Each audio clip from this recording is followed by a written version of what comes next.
speaking about something as vague as internal landscapes, for instance, then I cannot go there anymore because I cannot judge on internal landscapes. You know, everyone has probably might have an internal landscape, but in itself, something like an internal landscape and landscape, these are metaphors. So I'm interested in the nature of transferring those experiences that he had into the type of work that he's doing, and I think that kind of, if you think, for instance, of Egyptian hieroglyphs, up to a certain point in history, they were just not legible signs. They look like little birds or maybe symbols or objects or animals and so on and so forth. And it took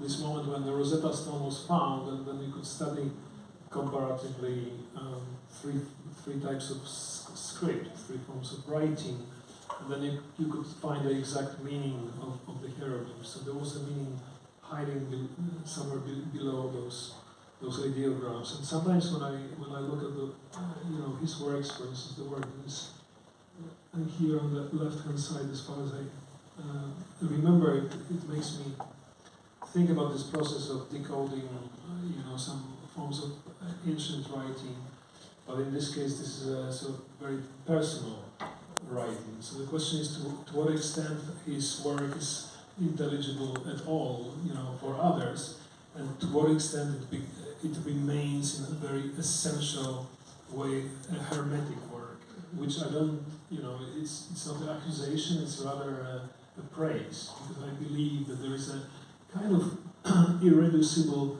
element in all art that cannot be just like translated into so-called normal language, right?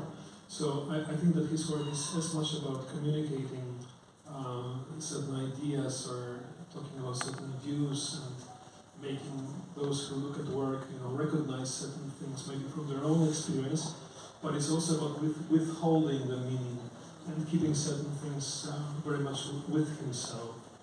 So there's a kind of element of the meaning that is nearly obliterated in those works, although they suggest some kind of relation with writing that should communicate something, but it's not really. Yeah, you've said it actually. Yeah, I think that's the beauty of the work. I think some artists love the idea of the inscrutability of experience. To some extent, the experience can be narrated, can be conveyed, can be communicated. But there is something that takes you beyond words also. That experience that goes beyond words not necessarily needs to be explained, or not necessarily must carry meanings for everybody in the same way as Haloi may be responding, let's say.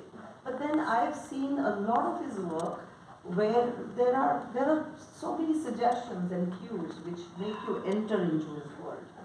For instance, you see birds in flight, as you said. You see fish swirling in the water.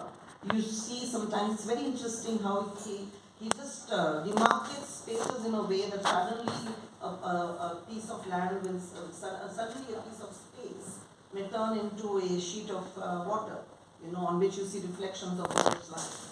So there are so many ways he makes you enter into his world. There are ships at the dockyard, they're resting at the dockyard.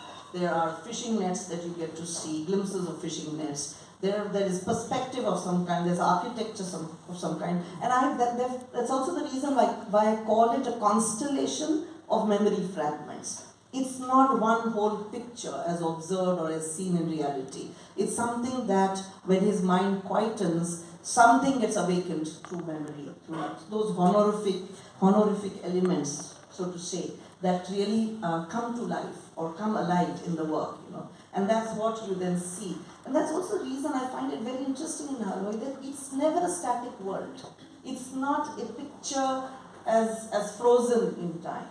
It's a shifting landscape. It's a shifting innerscape or a landscape. It shifts, it moves, it embraces different things, and every time it's a new discovery and struggle when the work begins. It's exhilarating to be someone who can with each painting, bring something else to life, make some more discovery. So there are definitely cues. In fact, I pointed out to some of in my walkthroughs in Mumbai, where people would stand in front of his drawings and talk about its playfulness or it's poetry, it's kind of lyricism about it.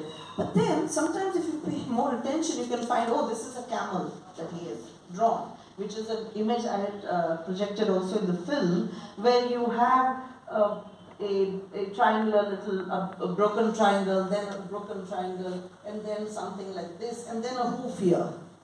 If you notice, then you can actually see that this is the camel that he observed in his journeys in Rajasthan.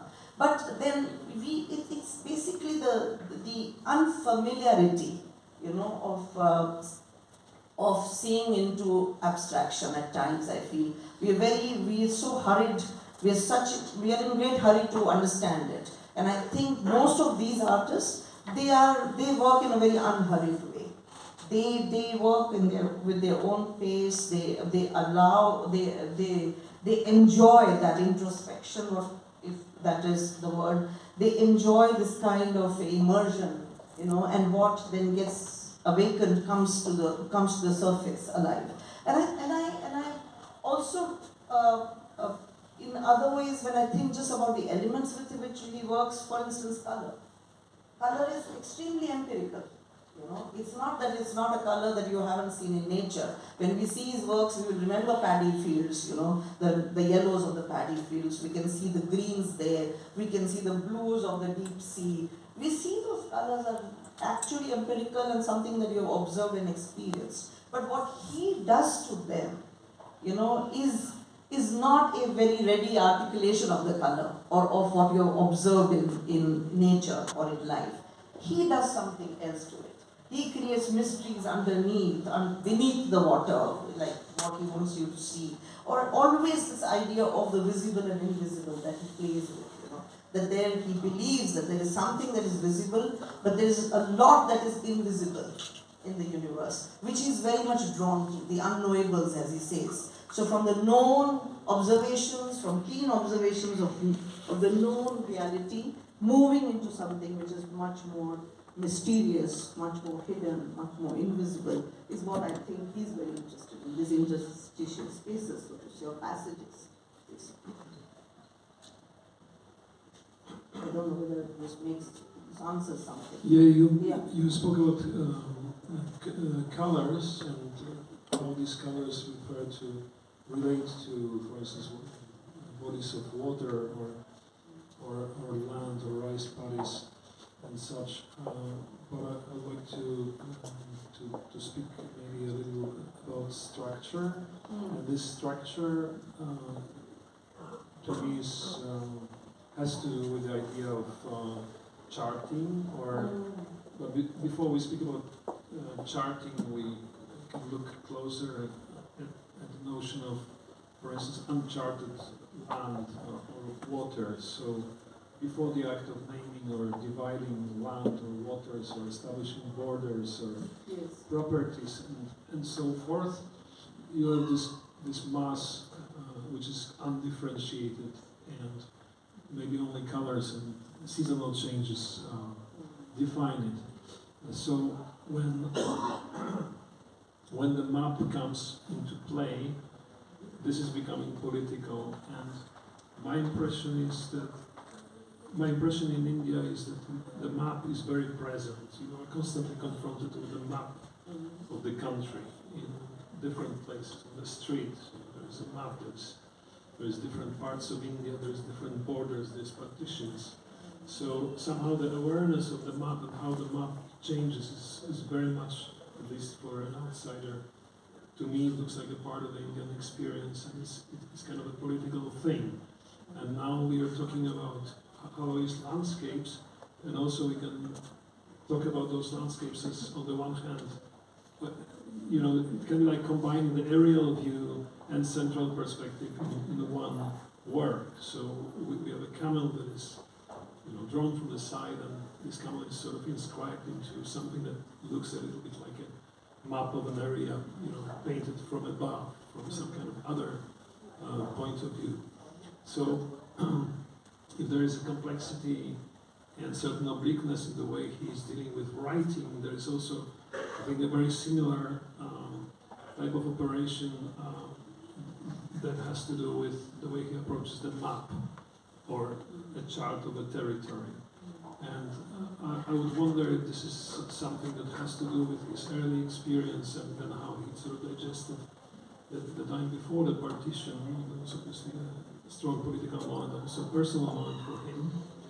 And just wanted to ask you about your reflection on the notion of map and charting in his work.